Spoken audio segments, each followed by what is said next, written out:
Okay, folks, this is the wrap up on the Michael Slager trial in his murder of Mr. Scott. He gets 20 in the slammer, and he's going to get 20 in a federal slammer because he pleaded guilty to lesser charges.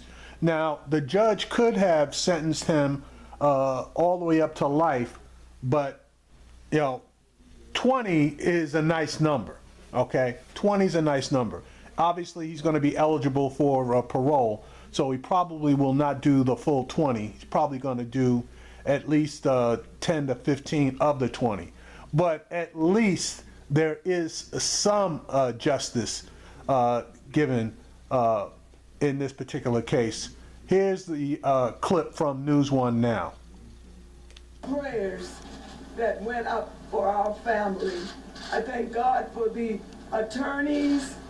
I just thank God for everything that He has done. My soul is rejoicing right now.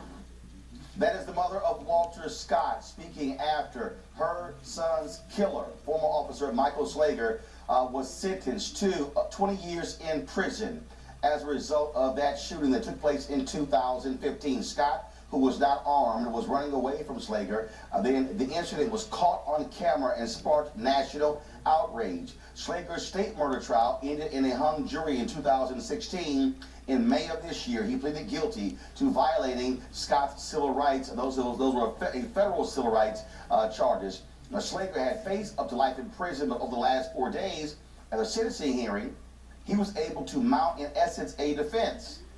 It laid out that there were other options involved, and also they claimed that other cops were involved in the high-profile case that they have escaped punishment.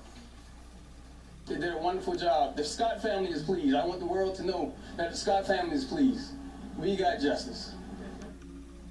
Again, Michael Slager, the former police officer who shot and killed Walter Scott, sentenced to 20 years in federal prison after he pled guilty to federal civil rights violations. Let's go to our panel. Michael Brown, Democratic strategist, former vice chair of the DNC Finance Committee. Tiffany Cross, managing editor, curator, and publisher of The Beat. Robert Patillo, attorney and host of CBS Radio Atlanta. No, it's a shock to be even having a conversation that a cop is going to prison for killing an unarmed black man. Well, I think also we have to look at what went on in the case at the state level. Why did the state not retry him for murder? And if there's a case where someone is shot in the back on camera, evidence is planted, the cop is lying clearly, and we still can't get a murder conviction, it brings into question what exactly we'll have to do in the future to get murder convictions. Well, so here's the deal. There's a hung jury. The federal folks, so what happened there was you had two charges that were on the table.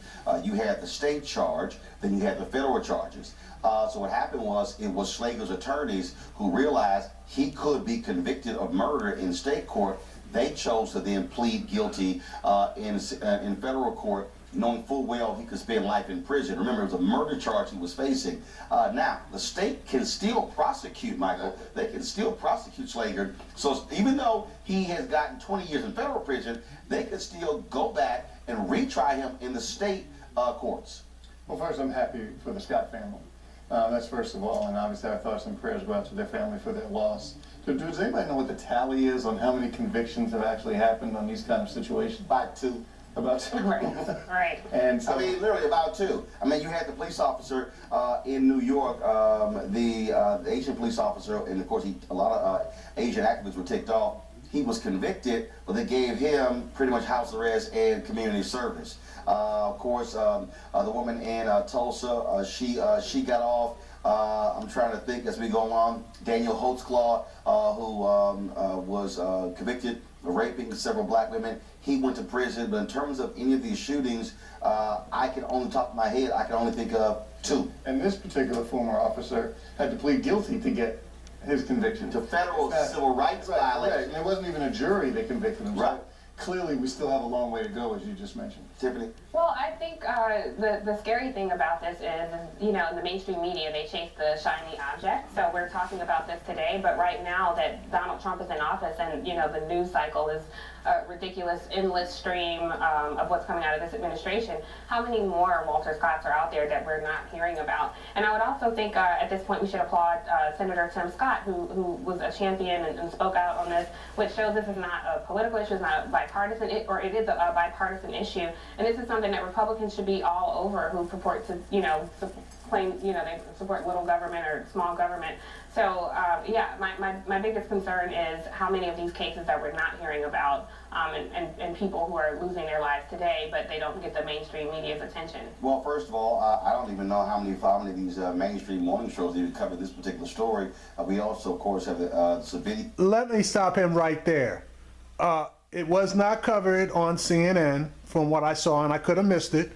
I didn't see it on MSNBC, and you damn sure know you're not going to see it on Fox. So, and I haven't seen it on any of the local, Texas local TV stations. So I'm going to scan through, because I record a lot of the news shows throughout the day, so I'm going to scan through.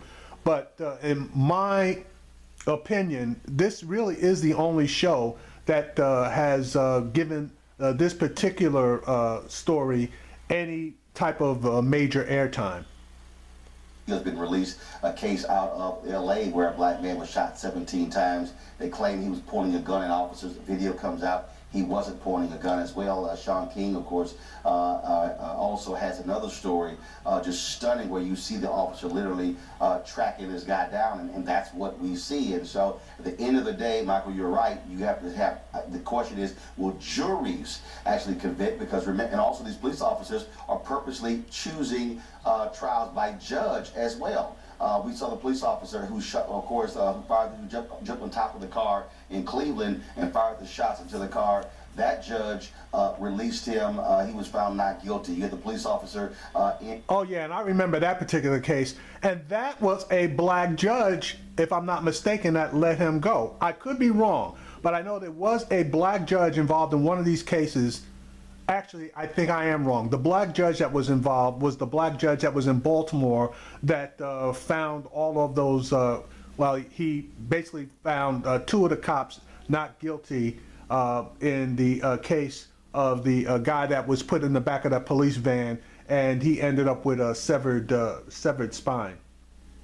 in St. Louis, trial by judge, found not guilty. And then you had clear video where he was planting the gun in the car as well. The officers in Baltimore purposely chose trial by judge. And so they understand that even these judges are even more narrow in terms of how they view the law, and they're able to get off. Robert? And I think this highlights to me, I think I've mentioned before, for new civil rights legislation. Police departments, police officers have had 50 years to adapt to the old civil rights laws. That's why it's so hard to get convictions or even prosecutions at the federal level. You saw when the Justice Department under President Obama, under both Eric Holder and Loretta Lynch, investigated shootings, often they weren't able to bring charges because the laws are antiquated. That's been the next push that we do, the push for new criminal justice, new civil rights laws. As long as you get Republicans in control of the House and the Senate and Trump in the White House, that ain't gonna happen. Exactly, that is not going to happen. But at least the Scott family got some justice here. So, in my opinion, this is not even a beginning, because until juries can be more, in my opinion, even-handed and not give the benefit of the doubt to these killer cops, this is going to continue on. But my heart and prayers and thanks go out, obviously, to the Scott family for persevering in this particular case, and at least they can rest easy in their beds tonight.